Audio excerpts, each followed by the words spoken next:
en direct du lycée Jean Jaurès à Dives-sur-Mer. Pour cette nouvelle édition du JJAJT, nous vous préparons un numéro sur le développement durable.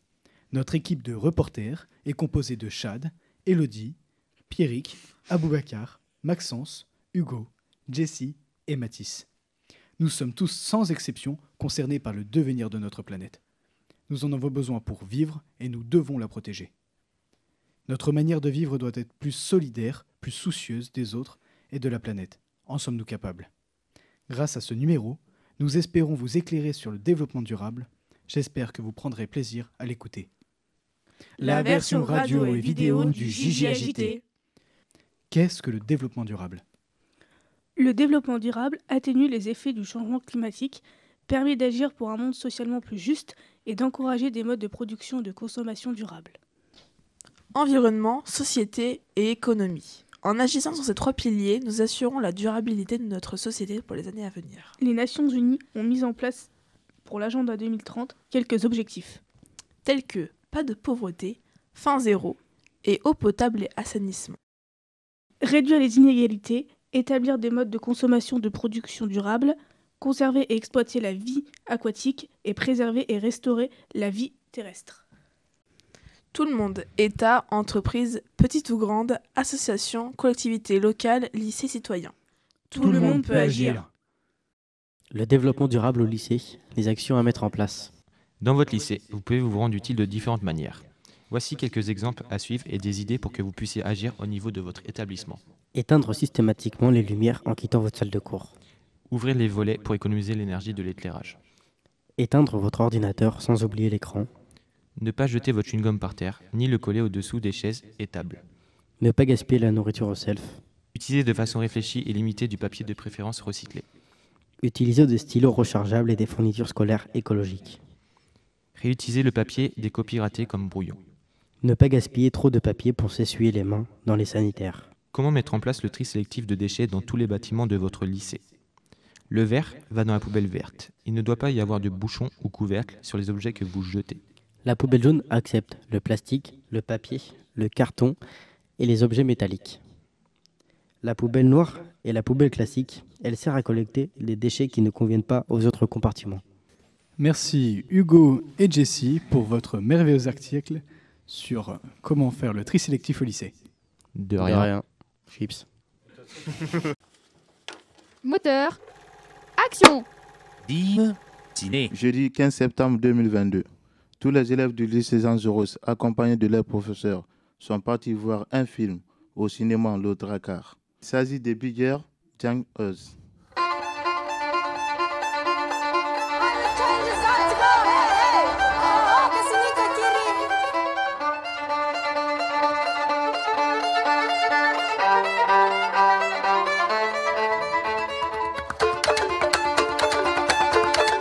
Le film nous apprend qu'il faut persévérer, se battre et ne rien lâcher pour réussir dans notre vie. C'est l'histoire de Melati qui combat la pollution plastique en Indonésie.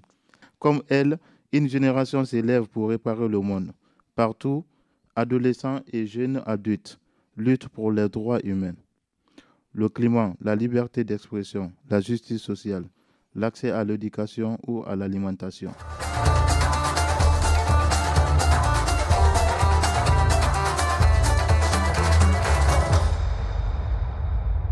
On est allé voir ce film et on a, pour la majorité, apprécié malgré sa durée et ses multiples histoires.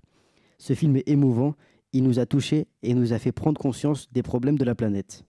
Les crises climatiques et politiques secouent le monde aux quatre coins du globe. Le film s'est également intéressé à ce que les femmes d'Afrique subissent par rapport au mariage forcé. Il démontre, suivant le pays où nous naissons, que les droits sont bafoués et les femmes ne sont pas respectées. Merci à Aboubacar. Merci Jessie. Vous le demandez, le coin santé. Comment mieux manger? Le halloumi en cuisine. De plus en plus présent dans les cuisines végétariennes et du monde, le halloumi, fromage de l'île de Chypre traditionnel, ne fait rien comme les autres. À tester, burger veggie à la betterave et halloumi. Ce fromage est composé de lait de chèvre et brebis, récolté uniquement au printemps et en été, et à pâte filée. Au cours de la fabrication, cette pâte est repliée sur elle-même, ce qui lui donne une forme caractéristique. Son succès fou en fait un produit convoité par les véganes et les végétaliens. Le halloumi est un fromage originaire de l'île de Chypre. Contrairement aux autres fromages, sa texture est particulière. Il est élastique et ne fond pas à la cuisson. Il peut se conserver longtemps, jusqu'à 1 an au frais. Et maintenant, partons à la découverte de... Éric de Carmel est écrivain et journaliste. Il a notamment étudié l'impact du réchauffement climatique sur la biodiversité des régions montagneuses en France. Il a publié 4 romans. Quels sont les défis de la permaculture? Comment la ville peut devenir écologique? Éric de Carmel nous livre au fil de son abécédaire des repères essentiels pour comprendre l'écologie d'aujourd'hui. Agriculture, paysage, biodiversité, climat, assiette, tout est lié. Une alimentation durable est avant tout une alimentation qui s'adapte à son environnement. Interview agitée. Alexandre Gendrier, je suis vigneron au domaine des Huards. On est dans la Loire, plus précisément dans la Sologne viticole. Et donc c'est vraiment familial. On est sur les appellations Cheverny, Cours-Cheverny, et donc les cépages en blanc. On a le Romorantin pour le Cours-Cheverny, Sauvignon blanc et Chardonnay pour le Cheverny blanc. Et en Cheverny rouge et rosé, on travaille le Pinot Noir et le Gamay. 200, 250 000 bouteilles à l'année. Tout le domaine est conduit en biodynamie depuis une vingtaine d'années. Et on est très heureux que ce soit le cas, que mon père ait fait tous ses travaux et qu'on essaye de perdurer. Et c'est vraiment bien parce que le but, c'est d'avoir une expression vraiment sincère et terroir qui a le goût du lieu. Et est-ce que du coup, avec le changement climatique, tout ça, vous avez dû vous adapter au niveau des vignes Non, oui, c'est une perpétuelle adaptation. C'est vrai que pour plein de choses, tu vois, rien que là, on sort des vendanges. Les dates de vendange étaient classiquement ici mi-septembre, fin septembre. Et donc là, on a démarré fin août. Et c'est pas la première année, ça commence à arriver, donc tu vois, faut s'adapter là-dessus. Historiquement, on vendangeait pas la nuit. Mais là, on a vendangé une partie la nuit. Avant, tu pouvais prendre ton temps et tout. Là, si tu prends ton temps, tu as tes acidités qui vont avoir tendance à baisser, le degré qui peut monter très vite. Enfin, on a des conditions effectivement qui sont assez originales. Maintenant, ça va aussi dans les deux sens. On a eu 2021 l'an dernier, où c'était carrément frais. Elle est très fraîche et tout. Donc on a retrouvé un schéma plus classique, en moyenne. C'est vrai qu'on constate tous une moyenne de température plus chaude, etc. Mais par contre, au niveau de chaque année, ça reste encore disparate. J'ai vu que du coup, avec le Romorantin, c'était un vieux cépage. Est-ce qu'il a continué à garder ses qualités, ou est-ce qu'il en a perdu, ou est-ce qu'il en a regagné de nouvelles? Sur ce cépage-là, je dois dire que ça a évolué dans le bon sens. Maintenant, en espérant que ça évolue pas tout jusqu'à un extrême, où là, on aurait plus de difficultés à produire des vins qu'on aime consommer, c'est-à-dire des vins qui ont de la buvabilité, un attachement au lieu qui est émotionnel. Puis je pense qu'après, au plus global, nous, c'est vraiment un attachement à ce produit-là et de manière plus générale à la gastronomie à la française. Qu'est-ce que tu dirais aux jeunes qui, comme moi, auraient envie de se lancer là-dedans? Qu'est-ce que tu leur dirais pour les motiver? Il peut y avoir pas mal de points communs avec la restauration, c'est-à-dire que c'est vraiment dur. C'est pendant une année qu'on comprend tout, qu'on arrive à tout bien faire. Ça peut être frustrant, démoralisant, un peu compliqué dès le début. Mais quand on s'accroche et si on a la passion, il ne faut rien lâcher. Parce que c'est un métier qui est super beau. Et justement, c'est d'autant plus intéressant qu'on n'acquiert pas tout un savoir en une minute. Il y a toujours des problématiques, des conditions différentes. Et donc c'est passionnant. C'est vraiment passionnant. Eh bien écoute, je te remercie d'avoir répondu à mes questions. Avec grand plaisir.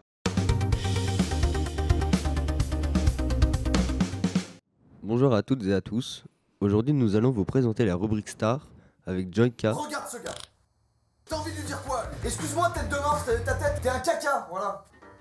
Ce gars, c'est moi, et j'avais 17 ans. Donc, entre vous le savent, j'ai participé à une télé-réalité / concours de DJ quand j'avais 16 ans. J'ai perdu en finale, et j'en ai fait une vidéo. Jordan Rondelli, plus connu sous le pseudonyme de Joyka, anciennement YouTunes, est né le 7 août 1995. C'est un youtubeur de renommée en France de 5,18 millions d'abonnés. Il est particulièrement investi dans l'écologie avec sa vidéo Faire un hit avec ça, où il a sorti la musique Moebius. Il a créé ce hit grâce à ses abonnés. J'ai revu tout mon processus, maintenant je connais le ruban de Mobius. Faut savoir que papier, métal et verre, tout ça se recycle, pense au point vert. C'est important, maintenant je mets tous mes déchets dans les poubelles correspondantes. Avis personnel. Je trouve les paroles très instructives pour un youtubeur principalement suivi par des jeunes. L'histoire du recyclage en boucle, comme le ruban de Moebius. Merci Mathis. Merci Jessie. C'est jaune pour le recyclage, vert pour le vert, gris ou marron, je mets tout le reste. Avec 20 000 boîtes de conserve, je refais ma carrosserie. Avec 15 bouteilles de Lipton, je me crafte un pull Gucci. Bonjour, nous recevons Madame Bendir, la conseillère principale de l'éducation au lycée Jean Jaurès. Bonjour Aboubakar. Qu'est-ce que le lycée met en place pour le développement durable? Alors, le développement durable est impulsé donc, au lycée déjà par Madame Cadou, la proviseure, qui est très impliquée en fait dans la protection de la planète. On a comme référente donc Madame Fontaine qui est professeure, et on a aussi toute une brigade d'éco-délégués. Au niveau déjà du self, on essaie de privilégier tous les circuits courts pour les repas. Donc on a 50% en fait des produits qui viennent de Normandie. On recycle aussi beaucoup, que ce soit des bouchons, que ce soit des cartouches d'encre, que ce soit des stylos. On utilise aussi du papier recyclé. Le développement durable est aussi la solidarité. Que mettez-vous en place afin que le lycée soit plus solidaire?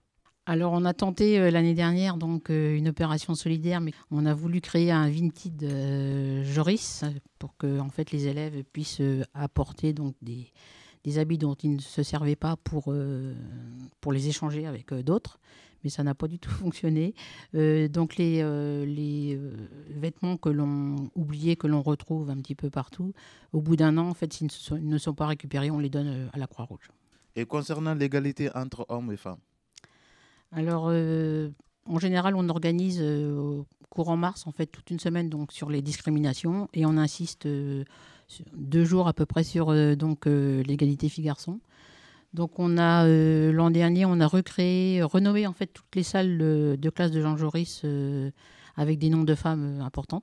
Donc, les professeurs ont choisi aussi leur nom pour qu'ils puissent en parler donc avec les élèves qu'ils avaient en cours. Mais on a aussi créé un Monopoly, égalité entre filles et garçons. Et donc, plusieurs classes sont passées pour jouer à ce Monopoly. Du coup, on a pu, après, échanger sur l'égalité filles-garçons. Et on a aussi fait un escape game sur les droits des femmes. Donc, cette année, on pense reprendre ce format parce qu'il a bien plu aux élèves. Et on ajoutera peut-être aussi d'autres choses. Le réchauffement climatique est en Chine. Depuis le début de l'été, certaines régions de Chine subissent une sécheresse sans précédent. Dans la province de Jiangxi, un paysan de 67 ans explique. La récolte de cette année n'est pas bonne. Les épis sont vides et les grains de riz ne se forment pas à cause de l'absence de pluie. Regardez la terre, elle est très sèche. La Chine vit peut-être sa pire année avec le changement du climat. Il sera compliqué de nourrir les 1,4 milliard d'habitants. Mais qu'en est-il du riz en France? Depuis quelques semaines déjà, le Pakistan et l'Inde subissent des catastrophes climatiques, de fortes chaleurs, des fortes pluies et des inondations. Ces pertes amènent les 2 pays à devoir garder davantage de riz pour leur population et à réduire leur exportation vers la France. Le syndicat de la rizerie française s'attend à une diminution des rendements de 20 à 25% sur la production. La France ne s'attend néanmoins pas à une rupture complète du riz. Mais il y aura de fortes perturbations d'approvisionnement. Un cyclosophe au lycée Jean Jaurès. Guillaume Martin, né le 9 juin 1993, originaire de l'Orne, habite à Dives-sur-Mer. Il a rencontré le 17 novembre 2022 des élèves du lycée Jean Jaurès. Durant 1 heure, une soixantaine d'élèves des filières de CAP et de Bac Pro ont pu lui poser des questions sur sa vie de sportif professionnel. L'accent a particulièrement été mis sur le rôle de l'individu et du collectif dans le sport comme le cyclisme et plus généralement dans la vie. Entre les déplacements et les règles d'hygiène de vie imposées par sa discipline, les élèves se sont montrés très curieux de sa vie d'un sportif de haut niveau. Il raconte qu'il s'entraîne tous les jours pendant 6 heures et parcourt 200 km, ce qui fait au total 35 000 km par an. Il a notamment été meilleur grimpeur du Tour d'Espagne en 2020 et obtenu la 8e place au Tour de France 2021. Guillaume Martin a écrit Socrate à vélo en 2019 et également La Société du peloton en 2021. Pour le remercier, le lycée Jean Jaurès lui a offert une enveloppe contenant un bon repas pour 2 au restaurant d'application La Pépinière. Petite précision de Jessie, qu'est-ce qu'un cyclosophe? Un cyclosophe, c'est un cycliste, philosophe. Une petite surprise en bonus, le Gigi Game. Où est Jessie dans la vidéo? Petit indice, il y est 3 fois. Retrouvez-moi. We wish you a Merry Christmas. We wish you a Merry